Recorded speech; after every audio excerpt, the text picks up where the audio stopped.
Hi guys, कैसे हैं आप सब। आई होप ठीक हो। जैसे कि आज इस क्लास में हम कुछ शब्द ऐसे लिए हैं जो आपको बहुत ही कंफ्यूज करते हैं। कोई ऐसे लिख देता है तो आप उसको मान लेते हैं, कौन सा सही माने कौन सा गलत। जैसे कि आप पढ़ते होंगे कि आप हिंदी में वर्णमाला में पढ़ते होंगे संयुक्त व्यंजन। व्यंजन कई टाइप के होते हैं, जैसे अंतस्थ व्यंजन, स्पर्श व्यंजन, वैसे संयुक्त व्यंजन होते हैं। तो संयुक्त व्यंजन के बारे में आप समझते हैं, आप जानते होंगे। लेकिन आप ये सोचते हो इसको लिखा कैसे जाए, कैसे हम स्वर और व्यंजन को अलग करें, कहाँ पर कौन सा सही होता है, कहाँ पर गलत। तो आज इस क्लास में हम आपके ये डाउट को क्लियर करना चाहते हैं कि कहाँ पर हम संयुक्त व्यंजन को कैसे लिखें जो सही हो। ठीक है, जो गलत है, जो लिखते आए हैं वो सही है कि गलत है, आज आप यहाँ पर जानेंगे। तो चलिए शुरू करते हैं आज क्लास में। सबसे पहले हम देखेंगे कि संयुक्त व्यंजन होते किसको है, कहते किसको हैं। संयुक्त व्यंजन वो होते हैं जो दो व्यंजन से मिलकर बने होते हैं, उसको संयुक्त व्यंजन कहते हैं। ठीक है, दो व्यंजनों के योग से जब एक व्यंजन बन जाए उसी को कहते हैं संयुक्त व्यंजन। तो संयुक्त व्यंजन जो होते हैं उनको पहले हम लिखेंगे और जानेंगे इसको अलग कैसे करके लिखा जाता है, कौन सा सही कौन सा गलत होता है। तो चलिए देखते हैं। देखिए, सबसे पहले संयुक्त व्यंजन है छ। पहला है छ, दूसरा है त्र, तीसरा है ज्ञ और चौथा है श्रा। ये कौन कौन से व्यंजन है, इसको कहते हैं संयुक्त व्यंजन। जब इसको संयुक्त व्यंजन कहते हैं तो मन में इसको सवाल उठता है, जब दो व्यंजनों के योग से ये बना है तो कौन कौन से वो दो व्यंजन हैं। तो सबसे पहले छ को देख लेते हैं। ये बना है क और श से। ठीक है, क और श से। और देख लेते हैं त्रा किससे बना है, ता और र से। या किससे बना है, ज और य से। और सरा किससे किससे बना है, श और र से। तो यहाँ पर आप इतना जान गए कि छ, त्रंग, ज्ञ और सरा को कहते हैं संयुक्त व्यंजन। किससे किससे मिलकर बना है, आधा क और श से छ बना है, आधा ता और र से त्र बना है, आधा ज और य से क्या बना है, ज्ञ बना है, और आधा सा और रा से स्रा बना है। लेकिन कंफ्यूजन कहाँ होती है, कंफ्यूजन वहाँ होती है कहीं कहीं पर आपको ऐसे लिखा दिखेगा छ को, और कहीं कहीं पर आपको ऐसे लिखे दिखेगा। देखिए, ऐसे लिखा दिखेगा। ये भी सही है, ये भी सही है। कब सही है इसको हम आगे देखेंगे। तब ये ऐसे होगा, कहीं कहीं ऐसे लिखे दिखेगा, कहीं कहीं पर आपको ऐसा लिखा दिखेगा, और कहीं कहीं पर आप देखेंगे ज्ञा को कैसे लिखा रहेगा, ऐसे लिखा रहेगा। उसके बाद मतलब दोनों शब्द आधे लिखे रहेंगे। दोनों सही है, लेकिन कैसे सही है इसको हम आगे देखते हैं कैसे सही है। ये बहुत ही कंफ्यूज होते होंगे। अगर कोई टीचर आपको ऐसे बता दे तो आप सोचेंगे ये गलत है, और कोई अगर आप ये पढ़े होंगे तो कहेंगे ये गलत है, अगर ये पढ़े होंगे कहेंगे ये गलत है। दोनों सही है, दोनों गलत नहीं है, लिखने का तरीका अलग है। जैसे अगर हम ऐसे छ लिख दें, ऐसे, ठीक है, तो इसको हम दो किसे अलग करेंगे, इसको अलग करेंगे आधा का और श से। अगर हम छ को ऐसे लिख दें हलंत लगा करके, जब हलंत लगा करके लिखेंगे तब हम छ को कैसे लिखेंगे, आधा का और आधा श। क्यों लगाए, क्योंकि इसमें स्वर नहीं है, इसमें स्वर नहीं है, इसीलिए यहाँ पर हम इसको पूरा नहीं लिखे। इसमें स्वर नहीं है और इसमें छ में स्वर है, यहाँ पर हलंत नहीं लगाए है, इसमें स्वर है।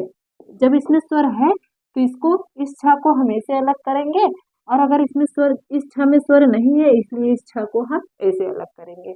तो दोनों ही सही है, लेकिन डिपेंड करता है कि इस छ को कैसे लिखा गया है। अगर इस छ को ऐसे लिखा गया है बिना हलंत के तो आप उसको अलग ऐसे करेंगे। ठीक है, अगर छ के नीचे हलंत है तो आप उसको ऐसे अलग करेंगे। सही दोनों है, बस इसमें स्वर नहीं है, इसमें स्वर है। जब स्वर रहे तो आप ऐसे लिखिएगा तब सही होगा, अगर इसमें छ में स्वर नहीं है तो आप ऐसे लिखिएगा तो ऐसे ही होगा। अब देखिए, जब इसमें स्वर का मतलब छ, मतलब तब भी आप कह सकते हैं इसको छ, तब भी कह सकते हैं। जैसे अगर किसी का नाम है राजकुमार सिंह, अगर उसको बस राजकुमार कह दे तो उसका मतलब उसमें उसका सरनेम नहीं है, उसमें स्वर नहीं है। अगर उसको राजकुमार सिंह कह दे तो उसका मतलब उसका सरनेम उसमें है, उसमें उसका स्वर है, तो ऐसे लिखेंगे। व्यक्ति वही है, बस उसका अगर सरनेम हटा दे तो आप ऐसे लिखेंगे, अगर उसका सरनेम लगा दे तो आप ऐसे लिखेंगे। जैसे राजकुमार सिंह, राजकुमार अगर सरनेम हटा दे तो ऐसे लिखा जाएगा, बस राजकुमार।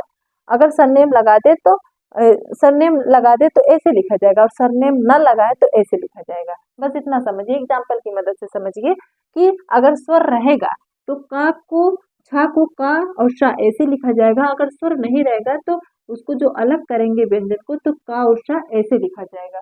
ठीक है, उसी प्रकार देख लेते हैं त्रा त्रा त्रा अगर ऐसे लिखा गया है तो हम कैसे लिखेंगे, ता और रा। कैसे अलग करेंगे व्यंजन को, ऐसे ता और रा ऐसे लिखेंगे। अगर देख रहे हैं त्रा के नीचे अगर हम हलंत लगा दिए मतलब ये आधा हो गया, इसमें स्वर नहीं है, इसमें स्वर नहीं है, तब इसको हम कैसे लिखेंगे, तो हम इसको ता और रा। देख रहे हैं दोनों सही है, दोनों गलत नहीं है, बस डिपेंड करता है कि इस त्रा को लिखा कैसे गया, स्वर स्वर है कि स्वर नहीं है। यहाँ पर देखिए स्वर है, यहाँ पर स्वर है, यहाँ पर स्वर नहीं है। जब स्वर है तो इसे हम अलग करेंगे, अगर स्वर नहीं है तो हम इसको ऐसे अलग करेंगे। ठीक है, यहाँ तक तो आप जान गए। उसके बाद देखें ज्ञा। ज्ञा क्या है, ज्ञा किससे किससे बना है, तो ज्ञा बना है आधा जा और इया से, आधा जा और इया से। लेकिन अगर इस हिसाब से ज्ञा लिखा रहेगा तो आप ऐसे अलग करेंगे, अगर लेकिन ज्ञा ऐसे लिखा रहेगा तो आप कैसे अलग करेंगे, तो आप दोनों के नीचे हलंत लगा करके ऐसे लिखेंगे, ऐसे अलग करेंगे जा और इया को। देखिए यहाँ पर स्वर नहीं है, स्वर नहीं है, इसीलिए यहाँ पर जा और इया को ऐसे अलग किया गया।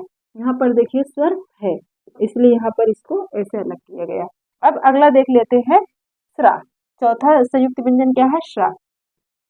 अब देखिए श्रा जो है, श्रा किससे किससे मिलकर बना है, आधा शा और र से मिलकर बना है।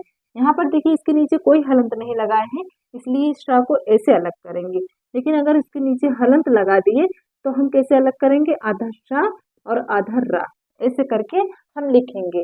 तो आज जो इन्फॉर्मेशन आपको दे रहे हैं आई होप आपको पसंद आ रही हो। बहुत ही इंपॉर्टेंट है, बहुत छोटी चीज है लेकिन इसमें कंफ्यूज हो जाते हैं बच्चे। कभी कभी ऐसे पढ़ लेते हैं तो कहते हैं ए वाला गलत है, अगर कभी कभी ऐसे पढ़ लेते हैं तो कहते हैं ए वाला गलत है।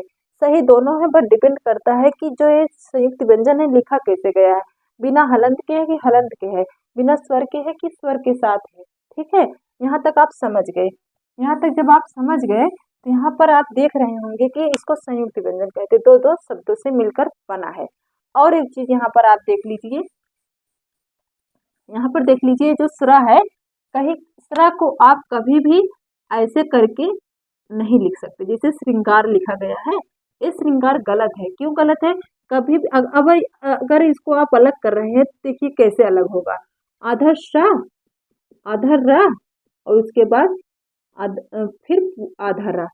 अब इसको आप पढ़ ही नहीं पाएंगे। क्यों नहीं पढ़ पाएंगे, क्योंकि ये इसका जो ये लिखा गया है शब्द जो है गलत है। श्रृंगार कैसे लिखा जाता है, श्रृंगार हमेशा ऐसे लिखा जाता है। क्यों लिखा जाता है, अब इसको अलग कीजिए, आधा सा और आधा रा, मतलब पूरा रा कह सकते हैं, उसके बाद आधा गा फिर आ फिर आधा रा फिर आ, ऐसे हम श्रृंगार को अलग करते हैं। इसको जब एक करके बनाएंगे तो ऐसे श्रृंगार बनेगा।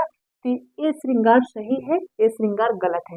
कभी भी आप ऐसे करके यहाँ पर मात्रा नहीं लगा सकते। ऑलरेडी यहाँ पर रा की मात्रा, आधा रा की मात्रा ऑलरेडी इसमें रा रहता है। अगर आपको मात्रा री की लगानी है तो इस रा को हटा करके ही आप लगा सकते हैं। ठीक है, जैसे श्रृंखला कैसे लिखा जाएगा, श्रृंखला देखिए श्रृंखला ऐसे लिखा जाएगा। यहाँ पर दो दो मात्राएं एक साथ नहीं आ सकती क्योंकि उसका साउंड आप देखिए, आप अलग करके खुद ही देख लीजिए कैसे अलग हो रहा है। दो दो बार रा आ रहा है, इस रा को आप पढ़ ही नहीं पाएंगे। एक बार पूरा रा, एक बार आधा रा आ रहा है, इसको आप पढ़ ही नहीं पाएंगे। तो श्रृंखला श्रृंगार ऐसे लिखा जाएगा। श्रृंगार यहाँ जो इस तरीके से जो कोई लिखता है वो गलत होता है। तो हिंदी की कुछ बारीकियां थी जो अक्सर आप सब भूल जाते हैं, ध्यान नहीं देते, नजरअंदाज करते हैं, वहाँ आप गलती कर देते हैं। तो हिंदी बहुत ही हिंदी हमारी मातृभाषा है, उसको बहुत ही इंटरेस्ट के साथ हमें रुचिपूर्ण के साथ हमें रुचि के साथ पढ़ना चाहिए, क्योंकि हिंदी जो है एक मानक भाषा है। इसमें जो कुछ होता है वो तर्क के साथ होता है, बिना तर्क के कुछ भी इसमें नहीं होता है, कुछ भी ऐसे नहीं डाला गया है, सब चीज का तर्क है, प्रूफ देता है। प्रूफ तो दिया, कैसे प्रूफ दिया देखिए, जैसे अगर इसको हम लिख रहे हैं तो इसका प्रूफ दिया कि हम इस प्रकार से अगर छ लिखेंगे तब इसको ऐसे लिख सकते हैं, अगर इस प्रकार से छ लिख रहे हैं तो हम इसको ऐसे लिख सकते हैं।